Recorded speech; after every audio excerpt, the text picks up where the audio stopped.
Sweden is undergoing the most significant transformation of its defense posture since the end of the Cold War.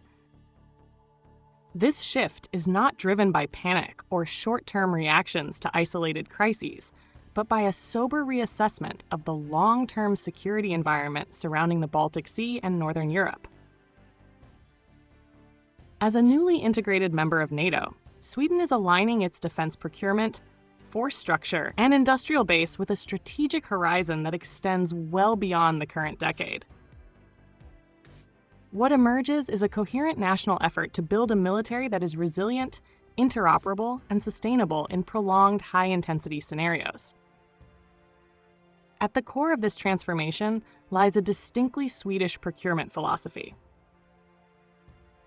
Rather than pursuing rapid, headline-driven acquisitions, Stockholm has prioritized life cycle value, adaptability, and domestic industrial competence. The Swedish Defence Materiel Administration, known as FMV, plays a central role not merely as a purchasing authority, but as a systems integrator. Procurement decisions are treated as long-term investments in national capability, where platforms are expected to evolve over decades through upgrades, software improvements, and integration into wider command and control architectures. This approach reflects a national preference for predictability, cost control, and technical sovereignty. Air power remains one of the most visible pillars of this strategy. The Gripen fighter program continues to function as a strategic asset rather than a legacy platform awaiting replacement. Recent investment decisions focus on maintaining development resources, test infrastructure, and engineering capacity well into the late 2020s. This ensures that Gripen remains relevant in a NATO environment defined by network-centric warfare, distributed sensing, and joint operations. Rather than competing directly with heavier stealth aircraft operated by allies, Gripen is being refined to complement them. Its value lies in flexibility, cost efficiency, and its ability to operate from dispersed bases under Nordic conditions. For Swedish audiences, this reflects a familiar and trusted model: national control over a critical capability combined with seamless alliance integration. Air and missile defense has emerged as another priority area, shaped heavily by lessons drawn from the war in Ukraine. Sweden is constructing a layered defensive architecture that combines medium-range and short-range systems into a unified national shield. The acquisition of IRIS-T SLM systems provides coverage against aircraft, cruise missiles, and unmanned aerial threats, while systems such as RBS-70 enhance protection at lower altitudes and closer ranges. The emphasis is not on defending isolated points, but on creating depth, redundancy, and mobility across the national territory. This approach aligns closely with Swedish civil defense thinking, where resilience and continuity are valued as much as raw firepower. On land, the evolution of the CV-90 infantry fighting vehicle illustrates how Sweden is adapting its army to the realities of modern conventional warfare. Once optimized primarily for territorial defense and peacekeeping tasks, Swedish land forces are now being structured to operate in sustained, high-intensity environments alongside NATO partners.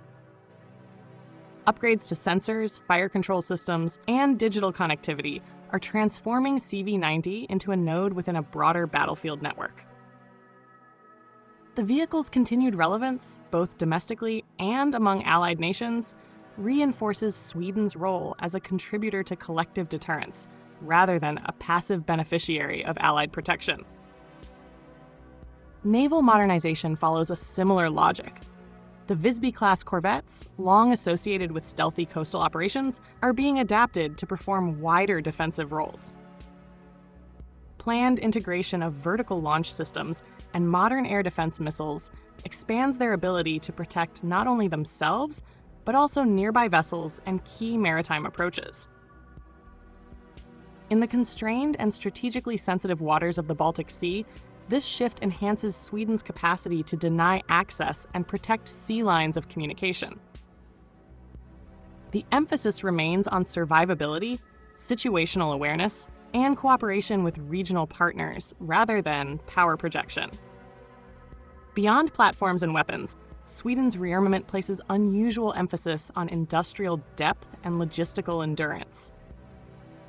Investments in ammunition production and explosive manufacturing signal recognition that modern conflicts are as much industrial contests as they are tactical ones. By rebuilding domestic capacity in these areas, Sweden reduces dependence on fragile international supply chains and strengthens its ability to sustain operations over time. This industrial dimension resonates strongly with Swedish strategic culture, which historically links national security to self-reliance, preparedness, and societal resilience. Sweden's procurement choices must also be understood within a broader Nordic and regional context. Closer defense integration with Finland, cooperation across the Baltic states, and coordination with Norway and Denmark are increasingly shaping how Swedish capabilities are employed. Rather than acting in isolation, Sweden's armed forces are being prepared to operate as part of a tightly connected regional security ecosystem. In this framework, interoperability, shared logistics, and common operational concepts are as important as individual national assets.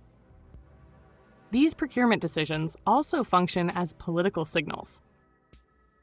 By committing substantial resources to defense modernization, Sweden demonstrates to allies that it intends to contribute meaningfully to shared security rather than rely on collective guarantees alone.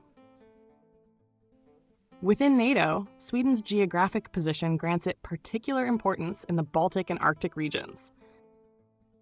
Its investments in air defense, naval control, and mobile land forces reinforce deterrence across Northern Europe and complicate any attempt at coercion or escalation in the region. What distinguishes Sweden's current defense trajectory is not its scale alone, but its coherence. Air, land, sea, and industrial initiatives are clearly interconnected, guided by a consistent assessment of future risk. The goal is not to match any single adversary platform for platform, but to ensure that Sweden remains a difficult target, capable of resisting pressure and contributing to alliance operations from the first day of any crisis. Looking toward the early 2030s, Sweden is positioning itself as a cornerstone of Nordic and Baltic security. Its defense procurement strategy reflects a belief that stability is preserved not through dramatic gestures, but through steady, disciplined preparation. For a Swedish audience accustomed to pragmatism and long-term planning, this approach aligns closely with national values. Sweden's rearmament is therefore less about militarization and more about safeguarding the conditions under which Swedish society, democratic institutions, and economic stability can continue to function in an increasingly uncertain strategic environment.